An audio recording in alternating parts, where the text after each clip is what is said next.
Hello. स्वागत है आप सभी का GKRWA स्टडी पर। मेरा नाम निधि। आज के वीडियो में हम डिस्कस करने वाले हैं हिंदी के टॉप 30 ऐसे क्वेश्चन आंसर जो कि सभी परीक्षाओं के लिए महत्वपूर्ण रहेंगे। तो आप लोग वीडियो को शुरू से अंत तक जरूर देखिएगा और 30 में से कितने क्वेश्चन का आंसर आप सही कर पा रहे हैं अपना स्कोर हमें कमेंट बॉक्स में ज़रूर बताइएगा। तो चलिए शुरू करते हैं फर्स्ट क्वेश्चन से। इनमें से भाववाचक संज्ञा को चुनिए। बताइए इनमें से कौन सा भाववाचक संज्ञा है। ये सभी भाववाचक संज्ञा हैं। जिस शब्द से किसी भाव का पता चले उसे हम भाववाचक संज्ञा कहते हैं। तो चलिए अब हम नेक्स्ट क्वेश्चन देखते हैं। पटना कौन सी संज्ञा है। बताइए पटना कौन सी संज्ञा है। व्यक्तिवाचक। पटना व्यक्तिवाचक संज्ञा है। जो किसी व्यक्ति स्थान का बोध कराती है उसे हम व्यक्तिवाचक संज्ञा कहते हैं। अपनत्व में कौन सी संज्ञा है। बताइए अपनत्व में कौन सी संज्ञा है। भाववाचक संज्ञा है। अपनत्व में भाववाचक संज्ञा है। भाववाचक संज्ञा के अन्य एग्जाम्पल जैसे गुरुत्व, सुंदरता आदि। निम्न शब्द में से एक शब्द पुल्लिंग है उसे चुनिए। बताइए इनमें से कौन सा पुल्लिंग है। बुढ़ापा। बुढ़ापा पुल्लिंग है। जिन शब्दों के अंत में पा जैसे बुढ़ापा, आओ जैसे घुमाओ आदि शब्द आए वहाँ पर प्रायः पुल्लिंग होता है। कवि कौन सा लिंग है। बताइए कवि कौन सा लिंग है। पुल्लिंग है। कवि पुल्लिंग है। जिस शब्द के अंत में ई आता है वहाँ प्रायः स्त्रीलिंग होता है, किंतु इसके कुछ अपवाद भी हैं जैसे कवि, कपि, रवि, ये सभी पुल्लिंग हैं। महान का स्त्रीलिंग क्या है। बताइए महान का स्त्रीलिंग क्या है। महती। महान का स्त्रीलिंग महती है। चारपाई पर भाई साहब बैठे हैं। इस वाक्य में चारपाई शब्द किस कारक में है। अधिकरण कारक में। चारपाई पर भाई साहब बैठे हैं इस वाक्य में चारपाई शब्द अधिकरण कारक में है। तो ध्यान दीजिएगा ऑप्शन डी इसका राइट आंसर है। में और पर यह अधिकरण कारक का चिन्ह है। राम ने श्याम को किताब दी इस वाक्य में कौन सा कारक है। संप्रदान कारक है। राम ने श्याम को किताब दी इसमें संप्रदान कारक है। तो ध्यान दीजिएगा ऑप्शन बी इसका राइट आंसर होगा। अशुद्ध वाक्य का चयन कीजिए। बताइए इनमें से कौन सा अशुद्ध वाक्य है।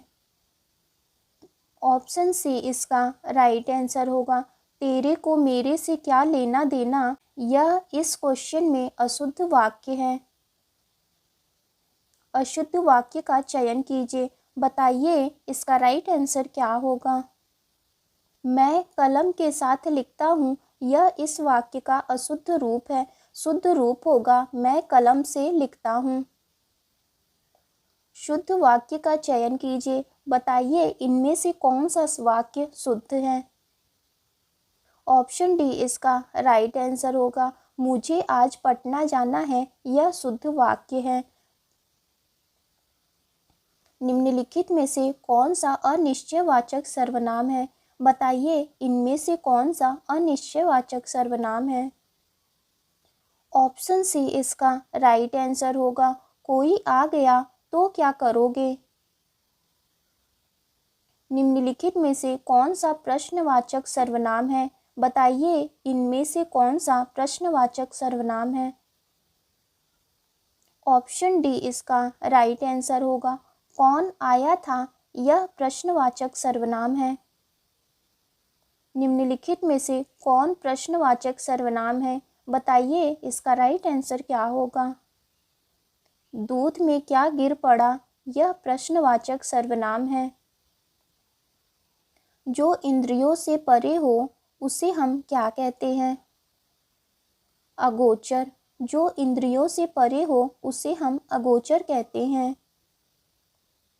किसी कार्यालय का वह अधिकारी जो अपने अधीन कार्य करने वाले कर्मचारियों की निगरानी रखे उसे हम क्या कहते हैं?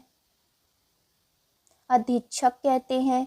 किसी कार्यालय का वह अधिकारी जो अपने अधीन कार्य करने वाले कर्मचारियों की निगरानी रखे उसे हम अधीक्षक कहते हैं। विधानमंडल द्वारा पारित नियम क्या कहलाता है? बताइए इसका राइट आंसर क्या होगा? अधिनियम कहलाता है। विधानमंडल द्वारा पारित नियम अधिनियम कहलाता है। अंश किसका पर्यायवाची शब्द है? बताइए इनमें से अंश किसका पर्यायवाची शब्द है? तो ऑप्शन ए इसका राइट आंसर होगा। भाग, अंश भाग का पर्यायवाची शब्द है और अंश के अन्य पर्यायवाची शब्द हिस्सा और अव्यय होगा।